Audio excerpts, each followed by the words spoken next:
Mungkin ada yang mau menyampaikan pandangan atau pertanyaan, saya persilakan.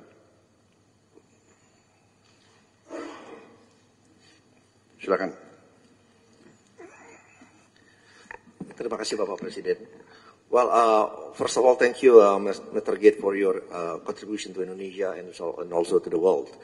Under the direction of Bapak Presiden, actually, as a Minister of Investment, and also at the same time, I lead the CEO of Danantara, which is our newly established sovereign wealth fund. And yesterday morning, we had a discussion with your team, because in Danantara, we also setting up the Danantara Trust Fund. And, on the internal discussion, we are committed actually to put 1 to up to 2.5% of our dividend payout ratio. So if you look at the number, actually, every year in the Danantara Trust Fund, we are going to put every year at least $100 million. $100 million. And for the next 5 years, even 5 to 6 years, if we look at the number, actually we will pledge to put up to $1 billion in the Danantara Trust Fund. So there's a potential collaboration with Gates Foundation also, because we are looking also in the same line of industries such as education, health, sanitation, and poverty alleviation. So again, there's potential collaboration, and we look forward get your feedback also on this. Thank you. And ladies and gentlemen, I'm working with Pak Rosan basically because every year I have a 1 billion rolling over grant for all institutions, and most of them come from the Gates Foundation, like Global Fund, and that is where I learned that in developed country, the philanthropy funding average is 2% of. So the potential in Indonesia with 1.5 trillion GDP is $30 billion per annum. However, many Indonesians would like to give, but the money they give is not through Indonesia, but through other countries. Because during COVID, I received a lot of grant from Pak Muhtar, Sinar Wijaya, from Tanoto Foundation, but through other countries. The reason is because we don't have a trusted entities, because trust cannot be forced. It has to be earned. So that's why I talked with Pak Rosan, maybe we can establish, copying what Temasek Trust has, creating a Danantara Trust. And I wish Pak Bill, you can sit at the board with Pak Ray Dalio, your friends, because Pak Ray Dalio and Bill Gates also sit at the board of Chinese philanthropic education. Pak Rosan have the ample of money as a catalytic functions, and I believe all of our friends here can contribute also, and you can also help to contribute. And Pak Gates have a systematic management that can help us earning the trust for these people so they can start giving the money to us. Thank you.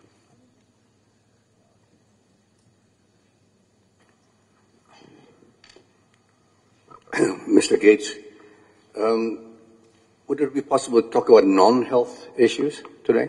Certainly. Thank you. My understanding is that you're very interested and you've invested a lot of money in renewable energy. I've had several meetings with one of your partners, Edward Jung, who is one of your partners, I believe still is one of your partners. So I'd like to know your thoughts about nuclear energy. SMRs, I understand you're in fact investing in Wyoming and nuclear energy, SMRs. You may know that our government is going to embark on a very ambitious nuclear power generation program. The second thing is on nature-based solutions. I'm very much into nature-based solutions and environmental issues. Reforestation, basically, is my passion, wildlife, and through wildlife, reforestation and restore habitats for wildlife. So I'd like to know what you wanted to do and where you're going with your nuclear and your views on nature-based solutions. Thank you.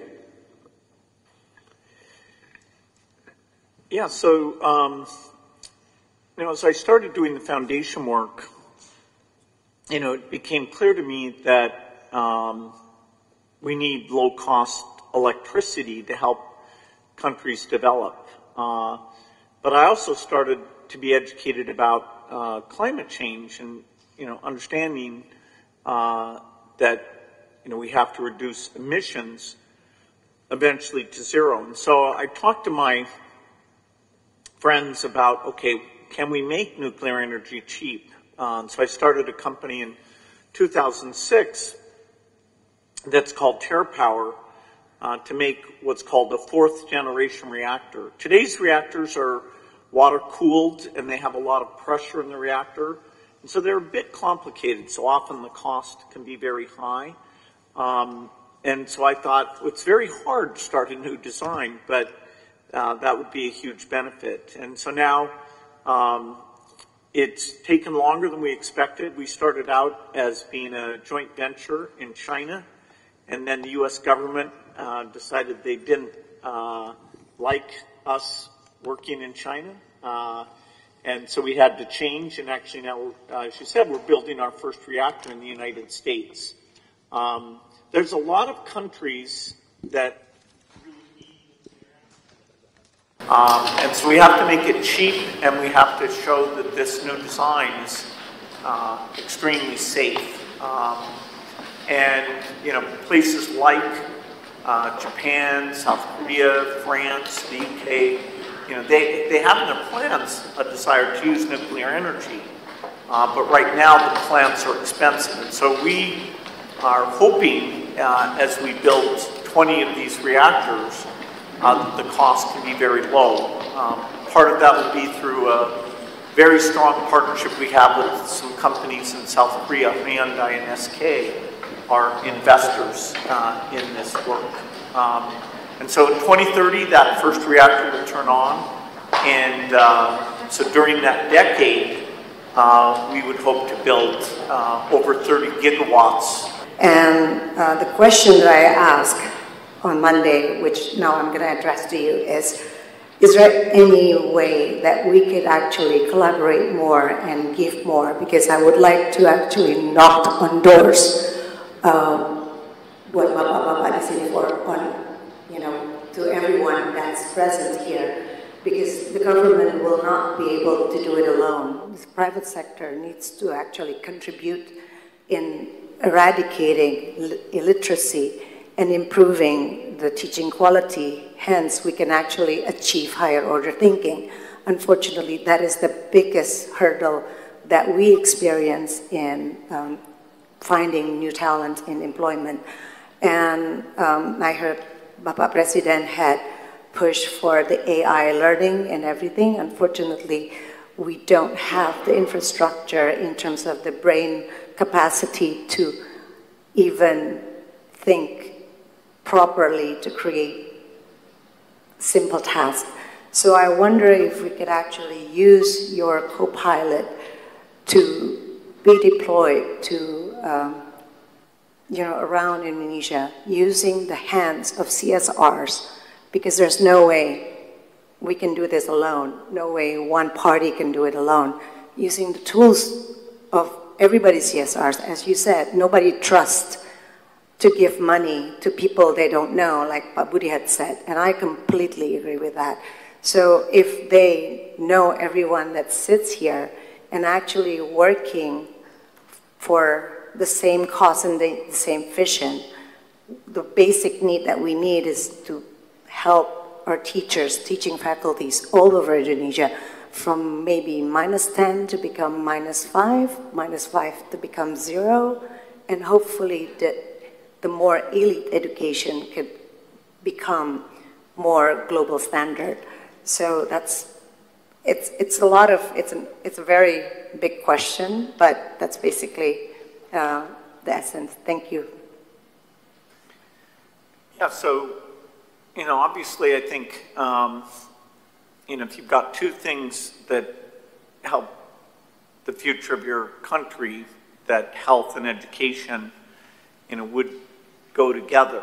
The healthier the kids are, less stunting, malnutrition, the more they can be educated, and then, of course, the more they're educated, then their, economic output allows the government to put more into health, and you get this virtuous cycle.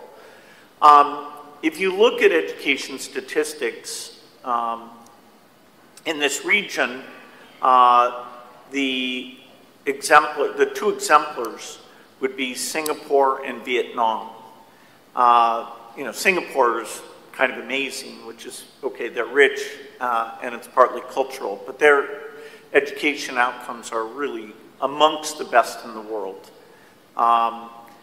Vietnam, for its level of income, is the best in the world. They run, and it's not through the use of technology. I'm a huge believer that, particularly as you get up into high school and college, that having access to these learning tools, these tutoring tools from AI will help. But the key thing that allows a country to be an exemplar is that they train the teachers well and they have very high expectations for the teachers. In some countries, the teachers are so politically strong that asking them to do this, what's called structured pedagogy, sometimes doesn't work well. Our education work is a very small part of the foundation, only about 4%, and most of it's in the US, but we have some partners in India. Ashish Dewan, who's actually a board member of the Gates Foundation. And India's a good story because 5 years ago, I would have said to you, India is not very serious about education because the measurements, they weren't paying attention. But really in the last 5 years, they're adopting new practices, including structured pedagogy. They're seeing very good improvement from quite a low level. But they're willing to look at the bad statistics and say, oh no. And they have a lot of interstate competition, whereas one state's doing something well, the other states are like, oh no, we have to catch up. So I think they're, even regionally, there's a lot that can be learned. Then you do want to connect into AI. The Gates Foundation funds a group called Khan Academy that does an AI called Khan Amigo. And they've had a few philanthropists, like some in Brazil and some in Mexico, that have gone to them and said, okay, we'll fund bringing that technology to our country. So, that would be a possibility. But, I wish I had enough to do both health and education in a serious way, but we're 90% health. But I'm totally aligned with you that education will be important, and now AI will finally help us with that.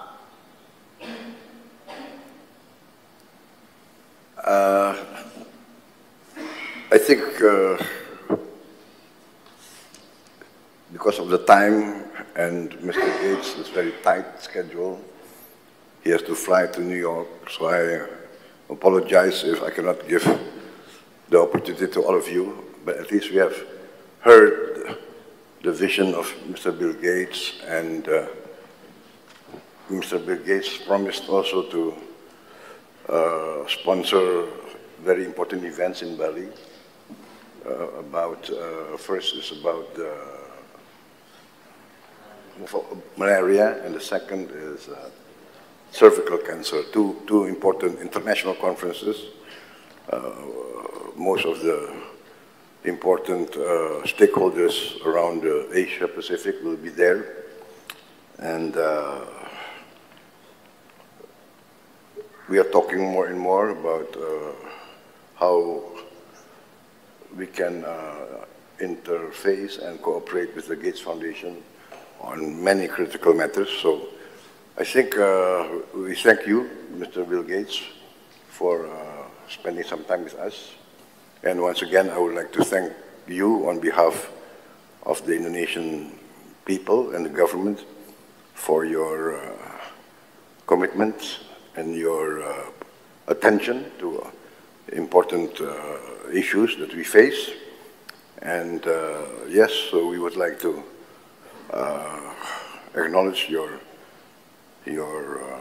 great contribution, and also we would like to work together with you in the future. Once again, thank you very much. Yeah. Well, thank you all. You know, I look forward to coming up with partnerships and all these different areas. So it's great to be here. Ya, saya minta maaf yang barisan belum kenalan, saya kira bisa maju ke depan untuk kasih tangan ke beliau. Kapan lagi ketemu Bill Gates? Cepat-cepat, tukang foto cepat.